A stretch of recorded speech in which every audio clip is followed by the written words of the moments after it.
గోవింద గోవింద గోవింద గోవింద.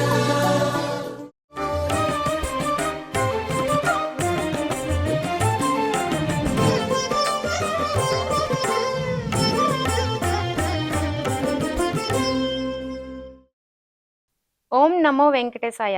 జ్యోతిర్వేదం కార్యక్రమానికి స్వాగతం. కాలచక్రానికి దిక్సూచి వంటిది జ్యోతిష శాస్త్రం. విశ్వంలోని సూర్యచంద్రులతో పాటు గ్రహాల గమనం భూమి మీద జీవులపై చూపే ప్రభావాన్ని సమగ్రంగా వివరించేది జ్యోతిష శాస్త్రం. ఆ జ్యోతిష శాస్త్రంలోని ఆధ్యాత్మిక వైజ్ఞానిక అంశాల సమాహారమే మన ఈ జ్యోతిర్వేద కార్యక్రమం. మానవుని యొక్క ఆలోచనలే భావనలు. జ్యోతిష శాస్త్రంలో ఈ భావానికి ప్రత్యేక స్థానం ఉంది. జ్యోతిష శాస్త్రంలోని భావం యొక్క ప్రభావాల్ని వివరించడానికి మన స్టూడియోకి విచ్చేశారు ప్రముఖ జ్యోతిష శాస్త్రవేత్త, ఆధ్యాత్మికవేత్త ఆచార్య సాగి కమలాకర శర్మ గారు. నమస్కారం గురువు గారు. నమస్కారం అమ్మా. గురువు గారు, రాశి కారకత్వాల్ని సహజ భావ కారకత్వాలతో సమన్వయం చేసే క్రమంలో గత సంచికలో 4 భావాలు వివరించారు కదా, ఇప్పుడు పంచమ భావం గురించి వివరిస్తారా? వినా వెంకటేశం ననాథో ననాథ సదా వెంకటేశం స్మరామి స్మరామి. ఓం నమో వెంకటేశాయ. రాశి కారకత్వాలను అధ్యయనం చేసే క్రమంలో మనకు ప్రథమ, ద్వితీయ, తృతీయ, చతుర్థ 4 భావాలకు సంబంధించిన తనుభావము, ధనభావము, సహజ లేదా సోదర భావము, సహకార భావందే, చివరికి మాతృభావము లేదా సౌఖ్యభావం. ఈ 4 భావాలను మేష, వృషభ, మిథున, కర్కాటక రాశులకు అన్వయం చేసుకుంటూ సహజ భావ కారకత్వాలను పేరు చెప్పుకున్నాం. పంచమ భావానికి సంబంధించినటువంటి విషయంలో ఇది సింహానికి అన్వయం చేసేటటువంటి ఒక క్రమం మనకుంది. జీవితంలో ఎన్ని రకాల ఆలోచనలు వస్తాయో ఆ ఆలోచనలు 12 భాగాలుగా విభజించినప్పుడు ఈ మొత్తం 12లోనే మన ఆలోచనలన్నీ ఉంటాయి. ఇంతకన్నా ఎక్కువగా దాటిపోయేది ఏం లేదు, కొత్త ఆలోచనలు ఏం రావు. దాంట్లో ముఖ్యంగా పంచమ భావం చాలా కేంద్రమైనటువంటి భావం. దీనికి కోణము అని పేరు. షార్ప్ ఎడ్జ్ కదా కోణం అన్నప్పుడు, అంటే కీలకమైనటువంటిది అని అర్థం లోపల తీసుకోవాలి. ఈ కీలకమైనటువంటి దాంట్లో చాలా సులువుగా, ఆనందంగా, తృప్తిగా ఉండేటువంటి పరిస్థితి కూడా ఉంటుంది. లగ్నానికి కేంద్రము, కోణము అనేటువంటి పదాలు ఉన్నప్పటికీ 1, 5, 9 ఈ మూడిటికి కోణాలనే పేరు ఉంటుంది. త్రికోణము అని చెప్పేసి చెప్తూ ఉంటాం. బాగుంది. మొత్తానికి పంచమ భావము అని చెప్పేసి పేరు చెప్పగానే మనకు మొట్టమొదటి గుర్తు వచ్చేది వ్యక్తి యొక్క సృజనాత్మకత అంటాం. లగ్నం లోపల శరీరం ఉండేటట్టయితే ఇక్కడ మనశ్శరీరము అంటాం. అది శరీరము, ఇది మనస్సు. మనస్సుకు ఏముంటుంది? ఆలోచన ఉంటుంది. ఆలోచన మనిషికి పుడుతుంది, పుట్టేది కదా ఆలోచన. అందుకని మన నుంచి పుట్టేవన్నీ పంచమ భావంలో చూడాలి. పుట్టేదంతా పంచమ భావం అయితే సంతానం పంచమ భావమే అవుతుంది. సంతానానికి పంచమ భావమే కాదు, పంచమం లోపల ఎట్లాగూ పుడతాయి అనుకుంటున్నప్పుడు కణ విభజన కూడా పంచమమే కదా. ఆలోచనలు, విభజన అది పంచమమే అయినప్పుడు ఈ పుట్టేదంతా పంచమమే అవుతుంది. క్రియేటివిటీ వ్యక్తికి ఎక్కడైనా ఉంటుంది అనుకుంటే అది పంచమ భావం. ఎక్కడెక్కడ క్రియేటివిటీ వాడచ్చు అంటే ఎక్కడ వాడకూడదు? వ్యక్తి వికాసం లోపల క్రియేటివిటీ లేకుండా ఎక్కడైనా ఉంటుందా? మొద్దు పని చేసేటువంటి సందర్భాల్లో క్రియేటివిటీ ఉండదు. మొద్దు పని అంటే ఒకరు చెప్తే తాను చేసే పని. కానీ ఒకరు చెప్పేవాడైతే ఒకటి ఆలోచించి చెప్పాలి కదా. ఈ ఆలోచన కారకత్వం పంచం. ఆలోచన అనే శబ్దంలోనే లోచనం అంటే కన్ను. ఆ కన్ను దృష్టి లోతుకు వెళుతుంది. ఆలోచన అక్కడి దాకా అని చెప్పేసి, అంటే బాహ్యమైనటువంటి కంటి దృష్టి కాదు, అంతర దృష్టి అనేటువంటి భావన. అట్లాగే ఇక్కడ ఏం కనపడుతుంటుందంటే ప్రతి చిన్న విషయంలోని లోతును అధ్యయనం చేయటం అనేటటువంటిది పంచమంలో కనపడుతుంటుంది. వ్యక్తికి సంబంధించినటువంటి విద్య ఎప్పుడైనా కానీ హైయర్ ఎడ్యుకేషన్ అనుకుంటున్న సందర్భాల లోపల ఉన్నత విద్య, ప్రాథమిక విద్య లోపల కష్టపడి చదువుతారు. ఉన్నత విద్యలో ఆలోచనతో చదువుతారు, దూరదృష్టితో చదువుతారు. ఇది భగవంతుని భిక్షగా చదివేటటువంటి తర్వాత ఎక్కడైతే మనం కొత్తగా ఆలోచించవచ్చు అనిపించేటటువంటి భావన ఉంటుందో అక్కడ పంచమ భావం యొక్క ప్రాధాన్యత కనపడుతుంది. సృజనాత్మక శక్తి, క్రియేటివిటీ లేకుండా ఇప్పటి రోజుల్లో చదువుతున్నారంటే అది వ్యర్థం. కొత్త విషయం చెప్పాలి, రీసెర్చెస్ అన్నీ కూడా దీంట్లో కనపడతాయి. పరిశోధనల యొక్క సారము అనుభూతి మరొక రాశిలో కనపడుతున్నా పరిశోధన చేసే విధానం లోపల కొత్త ఆలోచన రావాలి కదా. మామూలుగా ఒక థీసిస్ రాయాలంటే మొట్టమొదటి ఒక హైపోథీసిస్ అంటాం, ఒక ఊహాత్మక ప్రతిపాదన అంటాం. ఈ ఊహాత్మక ప్రతిపాదనకు అసలైనటువంటిది మరొక భావంలో కనపడవచ్చు, దాని రిజల్ట్ అది అనుభూతి. కానీ ఇక్కడ ఏం కావాలి, ఊహాత్మక ప్రతిపాదన ఉండి ఆ ప్రతిపాదనను అనుసరించినటువంటి కష్టం అంతా మొదలవుతుంది. అట్లా ఈ సృష్టి ఏంటి, ఈ మూలం ఏమిటి, దీని వెనక తత్వం ఏమిటి, అందుకని ఆ అంశాలను అధ్యయనం చేయడం కోసం కాబట్టే మనకు 10వ తరగతి వరకు పెద్ద క్రియేటివిటీతో చదవటం ఉండదు. 10వ తరగతి ఇంటర్మీడియట్ వరకు సాధారణమైన విద్యల లోపల వెళ్ళిపోతుంటుంది. ఇంటర్మీడియట్ నుంచి డిగ్రీ నుంచి పీజీ వరకు వచ్చేటటువంటి చదువులన్నింటిలో కూడా క్రియేటివిటీ అనేది మోస్ట్ ఇంపార్టెంట్, కొత్త ఆలోచన. అందుకని అక్కడ చదువులు వేరే ఉండాలి, ఇక్కడ చదువులు వేరే ఉండాలి. అక్కడ అధ్యయన విధానం వేరే, ఇక్కడ కూర్చోబెట్టి బలవంతంగా చదివించాలి. డిగ్రీకి వచ్చిన తర్వాత వ్యక్తికి స్వతంత్రమైనటువంటి ప్రతిపత్తి ఇవ్వగలగాలి. ఇక అక్కడి నుంచే చూసినప్పుడు కణ విభజన ఎప్పుడు జరుగుతుంది, సంతాన ఉత్పత్తి కావాలంటే కణ విభజనే కదా. శరీరంలో కణ విభజన లేకుంటే సంతాన ఉత్పత్తి లేదు. మరి అదే విధంగా కణ విభజన అధికంగా అయితే రోగం. అందుకని అక్కడ ఉండేటువంటి గ్రహాల గురించి వచ్చిన సందర్భంలో తర్వాత మార్పులు వస్తుంటాయి. పంచమంలో ఉండేటువంటి గ్రహాల యొక్క విధానాన్ని బట్టి రేపు పొద్దున మనం భవిష్యత్తులో మాట్లాడుకుని పోయేటట్టు ఫలిత జ్యోతిషం ప్రత్యేకంగా కనపడుతుంది. మౌలికంగా చెప్పదలుచుకుంటున్నప్పుడు మాత్రం సంతాన భావానికి మాత్రం ప్రత్యేకంగా చెప్పడం జరుగుతూ ఉంటుందన్నమాట. హృదయ భాగానికి సంబంధించినటువంటి విభజన ఉంటుంది. ఎందుకంటే ఆలోచనాత్మకం మెదడు అనుకుంటున్నప్పటికీ కూడా ప్రసరణ అనేటటువంటి విధానం అంతా అన్ని చోట్ల విస్తరించేటటువంటి విధానం ఇక్కడే మొదలవుతుంది. వ్యక్తి విస్తరించడం ముందు వరకు ప్రాథమిక విద్య, ఉన్నత విద్య వస్తేనే విస్తరిస్తాడు మనిషి. ఈ ఉన్నత విద్య పూర్వకాలంలో ఉన్నత విద్య ఎక్కడిది అని చెప్పంటే విశ్వానికి సంబంధించినటువంటి జ్ఞానాన్ని అధ్యయనం చేయటం అనేది విస్తరించటం. ఈ విస్తరణ భాగం అంతా కూడా దీంట్లో కనిపించుకోవటం కాబట్టి ఆ మార్గంలోకి వెళ్ళిపోవడం కూడా కనపడుతూ ఉంటుంది అనమాట. ఉద్యోగ స్థానమైనా విద్యాస్థానమైనా దీంట్లో పనిచేసేటటువంటి విధానం అంతా ఎట్లా ఉంటుందంటే క్రియేటివిటీ పాజిటివ్గా పెట్టచ్చు, క్రియేటివిటీ నెగిటివ్గా కూడా పెట్టచ్చు. ఎటువంటి క్రియేటివిటీ అంటే స్టాక్ మార్కెట్లో పెట్టినటువంటి పెట్టుబడి కూడా ఈ పంచమమే బాగుండాలి, బెట్టింగ్లకు కూడా ఇదే బాగుండాలి. పంచమం బాగాలేకపోతే బెట్టింగ్లు కూడా సరిగ్గా రావు. ఎందుకంటే థాట్ ప్రాసెస్ సరిగ్గా అప్పటికప్పుడు పనిచేయాలి కదా. ఈ పని చేయకపోయేటట్టయితే ఆ స్ఫురణ శక్తి ఉండదు కదా. అందుకని ఈ పంచమం అనేది అట్లా పనిచేస్తూ ఉంటుంది. ఏ రూపంలో చూసినప్పటికీ కూడా 5వ భావం అనేటటువంటిది సరిగ్గా లేకపోతే వ్యక్తి తన క్రియేటివిటీ కోల్పోతారు. క్రియేటివిటీ ఎప్పుడైతే కోల్పోతున్నారో వ్యక్తి జీవిత విధానంలో ముందుకు జరిగే అవకాశం లేదు. గురువుగారు, ఈ పంచమ భావాన్ని ఆధ్యాత్మికంగా మంత్రస్థానం అంటారు కదా, దాని గురించి వివరిస్తారా?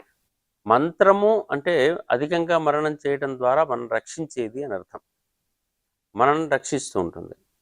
మరణాత్ త్రాయతే ఇది మంత్ర అని చెప్పేసి అంటాం. ఉపదేశము అనేటటువంటిది ఒక దగ్గర తీసుకుంటూ ఉంటుంటారు. దీనికోసమే పక్కన ఉండి నేర్పించి దానిని అనుసరించి ఈ విధంగా వెళ్ళండి అని చెప్పడానికి ఉపదేశం అని అర్థం. కొత్తగా చెవిలో మంత్రం చెప్పడం కాదు అది. ఆ ఉపదేశం చేస్తున్న సందర్భంలో మంత్రం చెప్తున్నప్పుడు ఆ మంత్రాన్ని ఉపాసన చేస్తూ ఉంటుంటాం. మంత్రం కేవలం స్వీకరించడం కాదు, మంత్రం అంటే ఆలోచనే. మంత్రాంగం అని చెప్పేసి అంటాం, మంత్రులు అంటాం. వీళ్ళందరూ కూడా ఆలోచన ఇచ్చేవాళ్ళు అని అర్థం. అటువంటి ఆలోచన ఇచ్చేటువంటి సందర్భంలో ఎందుకు ఈ మంత్రం ఉపయోగపడుతుంది అంటే సృష్టి మూలాల అధ్యయనానికి వినియోగపడుతుంది. అంతే కదా. అసలు వచ్చింది దేనికి? ఈ లోకంలోకి ఈ జీవి వచ్చి ఈ జీవి లోపల ఉన్నటువంటి జీవ చైతన్యము విశ్వ చైతన్యంతో కలిసిపోవాలి. మరి విశ్వ చైతన్యం ఏదో తెలిస్తే కదా ఈ జీవ చైతన్యం దాంతో కలవటానికి. అందుకని మంత్రం ఏం చేసింది, దానికి మధ్య లోపల వంతెనలాగా పనిచేస్తూ ఉంటుంది. అందుకని నిరంతరం దాంతో ఒక మంత్రం చేయడం అంటే ఏదో ఇది సాధించడం అది సాధించడం అనే అర్థం లోకంలో వాడేస్తున్నాం మనం. అది కాదు, మన లోపల ఉన్న జీవ చైతన్యం ఏమేం పూసుకొని వచ్చింది, ఆ జీవ చైతన్యం పూసుకొని వచ్చినటువంటి దానిని విశ్వ చైతన్యానికి లింక్ చేసే వ్యవస్థ. ఒక రకంగా చెప్పాలంటే పవర్ ఒక దగ్గర ఉంటుంది, సెల్ ఫోన్ ఒక దగ్గర ఉంటుంది, మధ్యలో charger is the connectivity, that is nothing but మంత్రం. అది మన మనస్సు, అది మనకు మంత్రం. అందుకనే లగ్నం బీజం అయితే ఆలోచన అయితే అక్కడ ఇన్సెప్షన్ అయితే పంచమానికి వచ్చేసరికి మనోదేహం అంటాం. అన్ని రకాల ఆలోచనలకు కేంద్రమైనటువంటిది మనస్సు. అందుకని ఈ లగ్నము శారీరకం, ఈ శరీరం అయితే మరి మనోదేహానికి చాలా విలువ ఉంటుంది. కారణం ఏంటి? మనస్సే ఈ శరీరాన్ని నియంత్రిస్తుంది కాబట్టి. మనస్సు శరీరాన్ని నియంత్రించకుండా కోపం వచ్చిందంటే మనసుకు వస్తుంది, ఆలోచన వచ్చిందంటే మనసుకు వస్తుంది, సంతోషం కలిగిందంటే మనస్సుకు కలుగుతుంది. ఇవాడు ఏదైనా పని చేద్దాం అనుకునేది మనస్సుకు కలిగే ఉత్సాహం. అబ్బా నాకు చేత కావట్లేదు అనేది మనస్సు, శరీరం ఏమనదు.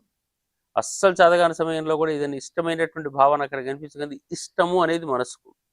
శరీరానికి ఏ ఇష్టాలు ఉండవు. ఉత్తదే ఇదంతా. ఈ శరీరం అంటే అజ్ఞానం అని అర్థం. ఉత్తదే దీని తోలుతిత్తి అంటాం. దీని లోపల ఉండేటటువంటి మానసిక శక్తి జీవుడు. అంతకన్నా శక్తి ఉన్నది చైతన్యం. ఆ లోపల చైతన్యానికి ఈ శరీరానికి మధ్యలో వంతెన లాంటి వాడు ఈ మనస్సు. కాబట్టి ఈ మనోచైతన్యం చేసే పని మంత్రం వల్ల ఈ అనవసరమైన ఆలోచనలు, ఇంతకుముందు చేసినటువంటి పిచ్చి ఆలోచనలన్నీ తొలగిపోతే అప్పుడు ఈ మంత్రము దీంట్లోకి వస్తుంది.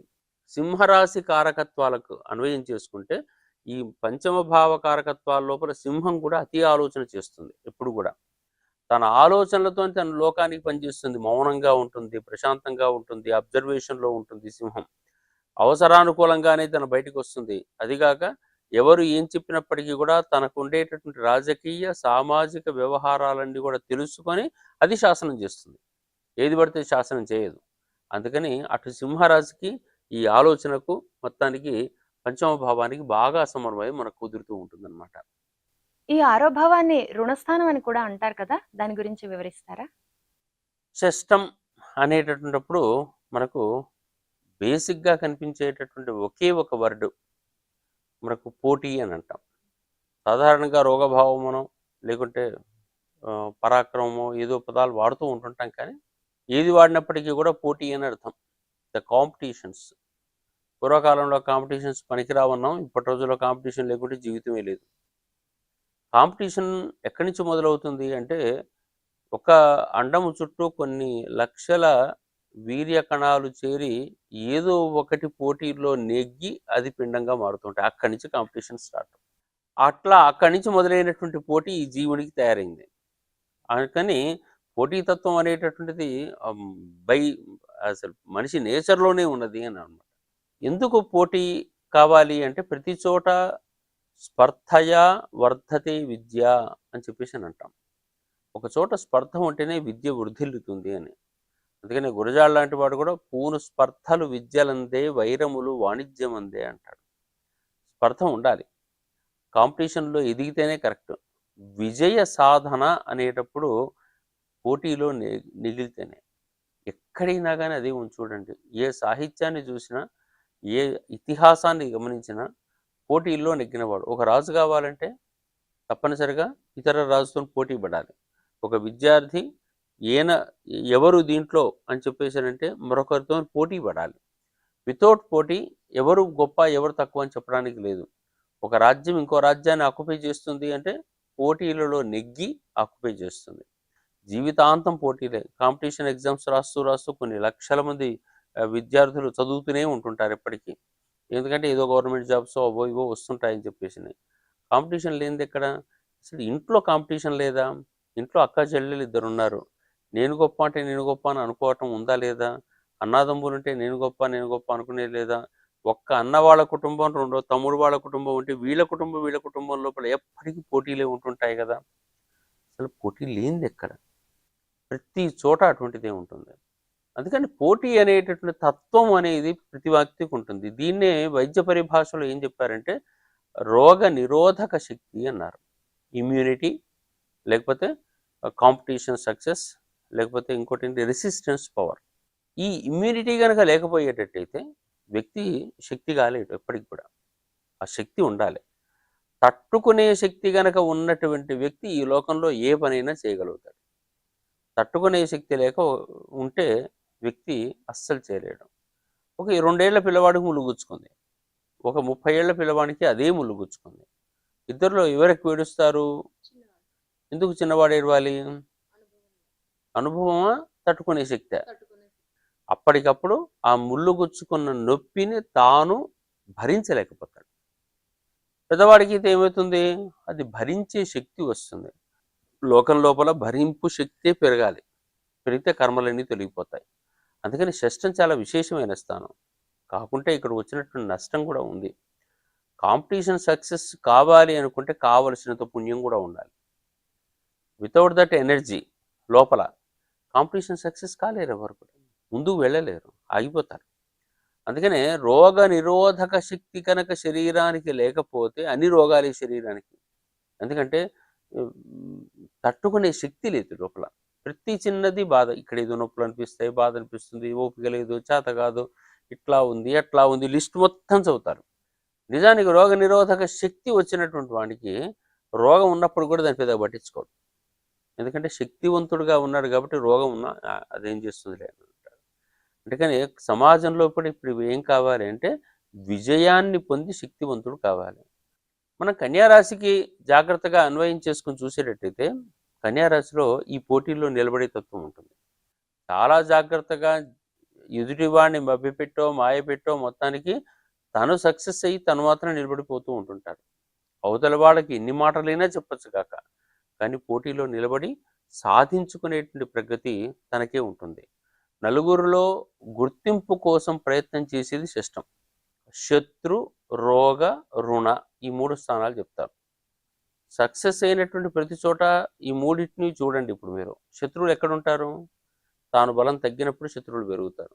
తాను బలంగా ఉంటే శత్రువులు ఉంటారు కానీ దగ్గరికి రాలేరు. శత్రుస్థానం అందుకవుతుంది. ఇప్పుడు కాంపిటీషన్ అంటే అదే కదా. ఇంతసేపు చెప్పినటువంటి రోగస్థానం అదే కదా. రోగం ఉంటే ఎప్పుడు ఉంటుంది? శరీరంలో రోగం అని ఎప్పుడు అంటున్నాం అంటే తాను భరించలేనప్పుడు రోగం, తాను భరిస్తే రోగం లేదు, పాడలేదు. అందుకని షష్టం చాలా బలంగా ఉంటే వ్యక్తిని ఏమంటామంటే సాధారణంగా మొండోడు రావీడు అంటాం. చాలా మొండిరా, వాడి మాట వాడే, ఇంకా ఏదైనా కానీ తట్టుకొని పోటీ నిలబడి సాధించుకుంటాడు, తను కష్టపడతాడు బాగా, అది మాత్రం గుర్తింపు. పంచమం ఆలోచనాత్మకం, ఇక్కడ కూర్చొని వ్యవహారం అంతా నిర్వహించగలదు. కానీ షష్టం అట్లా కాదు, కష్టపడి నిర్వహించి నేను అనిపించుకుంటున్నాను అనమాట. అట్లా శత్రువు. మూడవది ఏంటి? అప్పులు ఎప్పుడవుతాయి? వ్యక్తికి తను శక్తి ఉండి సాధించి సంపాదించగలిగినటువంటి వ్యవహారం ఉన్నప్పుడు తను తెచ్చుకుంటాడు, పంపుతుంటాడు. అప్పు చేయడం కూడా ఒక గొప్పతనం. ఒక్కోసారి ఎన్ని అప్పులంటే అప్పులు చేస్తుంటే అప్పు చేసినటువంటి వాడిని గౌరవించే సంప్రదాయం కూడా ఉండేది పూర్వకాలం, ఇప్పుడు కూడా ఉంది. అప్పులు లేనివాడు ఎవడూ లేడు అని చెప్పేసి అని. ఎందుకయ్యా అంటే నాకు ఎవరికి ఏం లేవండి అని చెప్పేసి అన్న, ప్రకృతి నుంచి చాలా అప్పు ఉంది మనకు. గాలి నీరు వెళ్తూ రోజు తీసుకుంటున్నాం, ఇక్కడ ట్యాక్స్ కట్టట్లే, ఇదంతా అప్పే. తర్వాత ఇప్పుడు రోగం వచ్చేసి ఏ హాస్పిటల్ ఉన్న ఎక్కడొక్కడ మనం పే చేసేది ఉంటుంది. ఇవన్నీ అప్పులే అవుతున్నాయి, వీటిని తీర్చాలి. షష్టం బలంగా ఉన్నటువంటి వ్యక్తికి ఈ రుణం ఉండదు. రుణం ఉన్నప్పటికీ కూడా అది గౌరవంగానే ఉంటుంది. చాలా రుణం ఉన్నప్పటికీ రుణం ఉండదు, ఉండే అవకాశం లేదు. దాన్ని ఓవర్కమ్ చేస్తాడు. నలుగురి లోపల నిలబడి సాధించేటటువంటి ప్రగతి ఉన్నటువంటిది ఓన్లీ షష్టమే. కాకుంటే ఒకటే నష్టం ఏంటంటే దీంట్లో తన దగ్గర ఉండే ఇంత పుణ్యం ఉండేటట్టయితే ఒక పోటీలో నిలబడితే మొత్తం వానిష్ అవుతుంది. ఈ పుణ్యం అంతా పోటీకి పెట్టేస్తారు. అందుకనే దీన్ని మంచి స్థానంగా చెప్పలేదు పూర్వకాలం. షష్టాష్టవ్యయాలు మంచివి కావు అని చెప్పేసి ఎందుకు పెట్టారంటే నీకున్న పుణ్యం తొందరగా వేస్ట్ చేసుకుంటావు. మీరు మానసికంగా ఎవరితోనైనా పోటీ పడి చూడండి. పోటీ పడితే మీ ఆలోచనలు ఎక్కడ ఉంటాయి? ఆ పోటీ పడే వ్యక్తులతో ఉంటాయి మనసు లోపల. ఎంతసేపటికి వాళ్ళే గుర్తొస్తుంటారు. నీ గురించి నువ్వు పుట్టావా, వాడి గురించి పుట్టావా, కానీ తెలియకుండా పోటీ చూడనే ఉంటాను. ఉండి ఏమవుతుందంటే దాన్ని ఎదిరించలేక, లేదా ఎదిరించిన సక్సెస్ అయినా కోల్పోయినా మొత్తానికి కోర్టు కేసుల్లాగా మొత్తానికి పోయేది ఇది అంతా పోతుంది. ఏం పోతుందంటే నేను సంపాదించుకున్న ఇంతకాలం ఏదైతే సంపాదించుకున్నానో ఆ పుణ్యం అంతా ఒక్కసారి వానిష్ అవుతుంది. ఒక పోటీలో గెలిచిన తర్వాత రెండోసారి ఇమ్మీడియట్గా పోటీలో గెలవలేరు ఎవరు కూడా. కారణం ఏంటంటే కొంత టైం ఇస్తే తప్ప మళ్ళీ పుణ్యాన్ని కనుక సంపాదించుకున్నప్పుడే గెలుస్తారు. అప్పటిదాకా కష్టాలు ఉంటాయి వాళ్ళకు. మనం ఇళ్లలో కూడా బాగా జాగ్రత్తగా గమనించవచ్చు. ఏదైనా ఒక కార్యం చేసిన తర్వాత కొంతకాలం దాకా వెంటనే మళ్ళీ కార్యం చేసిన కష్టం అవుతుంది. అందుకని ఇటువంటి వ్యవహారాలు ఏంటంటే తమ పుణ్యం అంతా అయిపోగొట్టుకునేటటువంటి తొందర ప్రదేశాల్లో షష్టం మొదటిది. అందుకని షష్టాష్టవ్యాలు రోగము, రుణము ఇవన్నీ కనపడుతూ ఉంటాయి.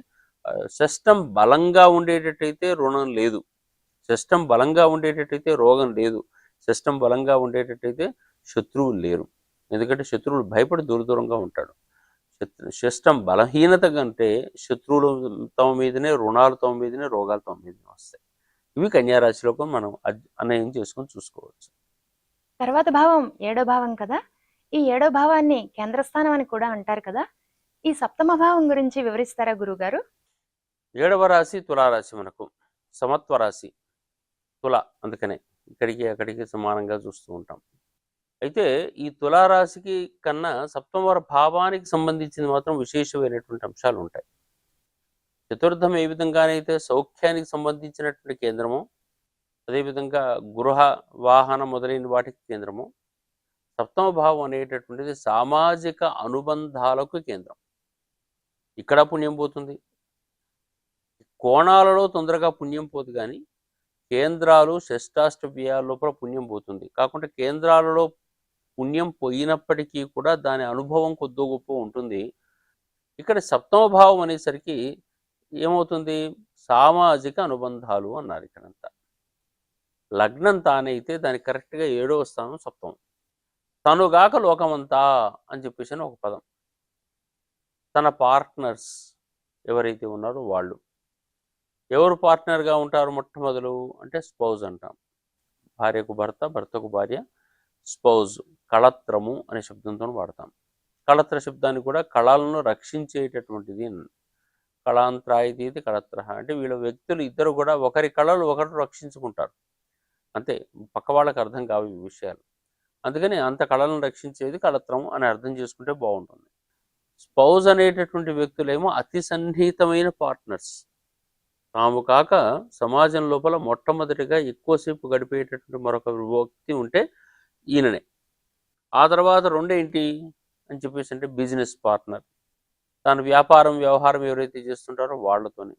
తర్వాత ఇంకెవరు ఉంటారు, స్నేహం, స్నేహితులందరూ కూడా దాంట్లోకి వస్తాం. తర్వాత బంధుజనం, అంటే మనం ఎవరితో గడుపుతున్నాం. ఆ తర్వాత ఉద్యోగ ప్రదేశం, తర్వాత సమాజం మొత్తం కూడా. ఇవన్నీ కూడా సప్తమంలోకి వస్తాయి. తాను కాకుండా సప్తమం అనుకున్నప్పుడు ఇంతవరకే ఆలోచించాలా, ఇంకా కూడా ఆలోచించాలనా అనుకుంటే, నేను అనేవాడు ఎవడు అంటే నాలోని చైతన్యం. నాలోని చైతన్యానికి మొట్టమొదటి పార్ట్నర్ ఎవరు, నా దేహం. నా దేహమును కలిసి నేను ఉన్నాను. ఈ కాసేపు ఈ కారు తీసుకొని వచ్చాను నేను, ఈ కారుతో కలిసి ఉన్నాను నేను. కాబట్టి మరింత ఆధ్యాత్మికానికి వెళ్ళి చూసేటట్టయితే నేను అనేటటువంటి వాడు లగ్నం అయితే 7th హౌస్ నా శరీరం కూడా, నా మనస్సు కూడా. అందుకని సప్తమం అనేటప్పుడు ఆ ధోరణి నుంచి చూడటం మొదలు పెట్టచ్చు. ఈ ప్రకృతి, ఈ చైతన్యము, ఈ దేహము, ఇవన్నిటినీ కనుక దర్శించేటట్టయితే చైతన్యానికి ఈ ప్రకృతి దేహము అనేటటువంటి పార్ట్నర్స్ అయినాయి. ఈ చైతన్యానికే ఈ చుట్టుపక్కల ఈ దేహానికి చుట్టుపక్కల ఉండేవన్నీ ఈ చైతన్యానికి సంబంధాలు ఉంటాయి. అందుకని అన్ని రకాల భాగస్వామ్య అనుబంధాలు అనే పదం దగ్గరగా వాడేస్తాం. Social relations, all types of social relations. ఈ రిలేషన్సే మనకు మెయిన్గా కనిపించేటటువంటి అంశాలు లోకం నిండా. కేవలం మనం కళత్రకారకుడు, వివాహకారకుడు అంటూ ఒకటి చోటనే ఆపేస్తాం. అట్లా కాకుండా అక్కడ చూడాలి. వాటితో పాటు ఇవన్నిటి విషయంలో కూడా అక్కడే వెతకాల్సిన అవసరం కనపడుతూ ఉంటుంది అనమాట సప్తమ భావాన్ని. ఇది కేంద్రము అంటే ఎంతమందితోని ఎక్కువ మంది అనుబంధాన్ని పెట్టుకోగలిగినటువంటి వ్యక్తి అంత గొప్పవాడు అవుతాడు. దీని వ్యతిరేకంగా ఆలోచించకూడదు. ఇప్పుడు ఒక పెద్ద రాజకీయ నాయకుడు, ఒక పిఎంఓ, సిఎంఓ ఉన్నారనుకోండి ఉదాహరణ. అటువంటి వాడికి ఒక 100 కోట్ల మంది నాకు పరిచయము అన్నాడు అనుకోండి. నిజమే, ఒక ఆధ్యాత్మికవేత్త పెద్ద ఆయన ఉన్నాడు, ఆయనకు 10 లక్షల మంది ఆయన చుట్టూ ఉన్నారు ఎప్పటికీ. అంటే అర్థం ఏంటి, వాళ్ళు ఎక్కువ మందితో బంధం పొంది ఉన్నారు. వాళ్లకు డైరెక్ట్గా పరిచయం లేకపోవచ్చు, వీళ్ళందరికీ ఈయన పరిచయం ఉంటాడు. అంటే ఈయన ఎక్స్పాండ్ అయ్యాడు వీళ్ళందరి హృదయాల్లోకి. తాను సప్తమంలోకి వికసించవచ్చు. అందుకని ఆ వికసించే విధానం ఎంతమందిలోకి వెళ్తుంటే కరెక్ట్ అనుకుంటే అంతమందిలోకి వెళ్ళటం కరెక్ట్. మరి ఇప్పుడు భగవంతుడికి సప్తమం అంతా మనం అంతా. తాను భగవంతుడైతే, స్వామి భగవంతుడు అనుకుంటే భగవంతుడు ఎంతమందిలోకి వికసించాడంటే లోకమందరిలోకి వికసించాడు ఆయన. కాబట్టి ఆయన లగ్నం అయితే మనమంతా సప్తమం, ఆయనకంతా బంధువులం. కాబట్టి ఆ రకంగా అంతగా హయ్యర్ లెవెల్లో కూడా ఆలోచన చేసుకోవాలి. అట్లా ఉన్నప్పుడు మాత్రమే ఇటొకటి అనే తులా కనపడుతుంది మనకు. ఇటు తాను ఉంటే ఇటు మిగతా అంతా సమాజం అంతా కనపడుతుంది. ఇక్కడనే సమత్వం కనపడుతూ ఉంటుంది తులారాశికి సంబంధించింది. అట్లా మనం తులారాశిని దర్శించేటటువంటి అవకాశం మనకు ప్రత్యేకంగా కనపడుతూ ఉంటుంది. కేవలం వైవాహిక బంధనము అని చెప్పేసి ఒకటే చూడక్కర్లేదు. తులారాశికి సంబంధించిన దాంట్లో ఈ రకమైనటువంటి ఆల్ టైప్స్ ఆఫ్ రిలేషన్స్ చూసుకునేటట్టయితే ఇంకా క్లారిటీ వస్తుంది. గురుగారు, తర్వాత భావమైన అష్టమ భావాన్ని వృశ్చిక రాశితో ఏ విధంగా సమన్వయం చేస్తారు? అష్టమము పుణ్యభావానికి సంబంధించిన దానిలో పోగొట్టుకునే దాంట్లో మొట్టమొదటిది రంధ్రభావము అన్నారు దీన్ని. రంధ్రభావం. ఈ రంధ్రము అనేటప్పుడు ఆటోమేటిక్గా కోల్పోవటం అనేటువంటి అర్థం తెలుస్తుంది. కోల్పోవటం ఏమేమి కోల్పోతారు అంటే, కుండలో నీళ్లు పెడితే కుండకు ఓ చిన్న రంధ్రం అడుగున పెట్టారనుకోండి, అది కోల్పోయే విధానం. రంధ్రం అంటే అది. మనకుండా పుణ్యం అంతా ఒకేసారి పోగొట్టగలిగినటువంటి శక్తి ఉన్నటువంటిది ఇక్కడే. కనీసం షష్టం లోపల కోల్పోయే పుణ్యం వల్ల గుర్తింపన్నా వస్తుంది. ఇక్కడ కోల్పోయేటట్టయితే రోగం వస్తుంది. అందుకని రోగభావం ఉంటుంది. అక్కడ రోగ నిరోధక శక్తి అయితే ఇక్కడ రోగభావం. జాతకంలో షష్టం అష్టం రెండు కూడా బలహీనంగా ఉంటే ఎప్పటికీ రోగాలే. షష్టం బలంగా ఉండి అష్టమం తక్కువగా ఉంటే రోగం ఉన్నట్టు ఉంటున్నా కానీ దీని బలంతో ఆపుతుంది. ఈ అష్టమం బలంగా ఉండి షష్టం బలం లేదనుకోండి, ఉదాహరణ ఉంటే ఏమవుతుంది, రోగం ఏమి ఉండదు కానీ రోగ నిరోధక శక్తి తెలియదు కాబట్టి అన్ని రోగాలుగా ఫీల్ అవుతూ ఉంటాడు, అంతవరకే. కాబట్టి అష్టమం బలంగా ఉండేటట్టయితే మనకు ఆకస్మిక ధన లాభాలు ఉంటాయి. ఎట్లా వస్తాయి ఇవి? లాటరీస్ వస్తాయి. మనకి అర్థం కాదు, ఎందుకు వస్తున్నాయో తెలియదు. వాడు ఊంటే కరోడ్పతి అయిపోతాడు. ఎట్లా అవుతాడో తెలియదు. ఊహించని ప్రయాణం ఉంటుంది. ఆ ఊహించని ప్రయాణం లోపల ఎక్కడో దగ్గర బండికి తెలియకుండానే అన్ని టైప్స్ ఆఫ్ గిఫ్ట్స్ వస్తాయి. ఏదో షాపింగ్కి వెళ్ళాం, అక్కడికి వెళ్ళిన తర్వాత వాడు కూపన్ ఇస్తాడు, ఫ్రిడ్జ్ వస్తుంది మీకు, లేకుంటే ఇంకేదో విశేషం వస్తుంది. ఇదంతా మన పుణ్యమే. ఆ పుణ్యం అంతా ఈ ఫ్రిడ్జ్ రూపంలో పోయింది. ఊహించని లాభాలన్నీ అష్టమంలో ఉంటాయి, ఊహించని నష్టాలు కూడా అక్కడే ఉంటాయి. రోగం అక్కడే ఉంది, బాధలు అక్కడే ఉన్నాయి, యాక్సిడెంట్స్ అక్కడే అవుతుంటాయి. అనేక రూపాల లోపల కలిగేటువంటి ఇబ్బందులన్నీ కూడా, మానసిక భౌతిక సమస్యలన్నీ కూడా దాంట్లోనే కనపడతాయి. అందుకే ఎనర్జీ లాస్ అనేటటువంటి వ్యవహారం ఎక్కడైనా ఉందంటే అష్టమ భావం ద్వారా వస్తుంది. బాగా తీవ్రమైన అవమానాలు ఏర్పడ్డా ఆయుష్ పోయినట్టే, తీవ్రమైన అనారోగ్యం ఉన్నా ఆయుష్ పోయినట్టే. వాడు పడి ఉంటాడు ఇంట్లో జీవోత్సవం, ఏం లాభం? అది ఆయుష్ లేనట్టే. అనారోగ్యము, అప్పుల పాలు కావటం మూడోది. తీవ్రమైన అప్పుల పాలైతే ఎవరికి కనపడకుండా తిరగాల్సి వస్తూ ఉంటుంది. ఇటువంటివన్నీ కూడా మనకు ఉండేటటువంటిది ఆయుష్కు సంబంధించినటువంటి భావాలే. మనకు ఆయుష్ అనగానే మన వాళ్ళందరూ కూడా మరణం అంటున్నారు. మరణం కాదు, తనను తాను పరిపూర్ణంగా కోల్పోయి సమాజంలో తాను నిలబడలేకపోవటం, ఇది ఆయుష్కు సంబంధించినటువంటిది. దీన్ని వృశ్చికంలోకి అన్వయం చేసుకునేటట్టయితే మీకు క్లారిటీ వస్తుంటుంది. వృశ్చిక రాశి కారకత్వాలకు ఇది కనుక తోడు చేసేటట్టయితే రాశి కారకత్వం అద్భుతంగా మనకు కనపడుతుంది. పంచమ, షష్ఠ, సప్తమ, అష్టమ భావాల సమన్వయాన్ని సమగ్రంగా వివరించినందుకు శ్రీ వెంకటేశ్వర భక్తి ఛానల్ తరపున మీకు మా ధన్యవాదాలు. ఓం నమో వెంకటేశాయ. జ్యోతిష శాస్త్రంలోని మరికొన్ని భావాల ప్రభావాల్ని జ్యోతిర్వేదం తర్వాయి భాగంలో తెలుసుకుందాం. ఓం నమో వెంకటేశాయ.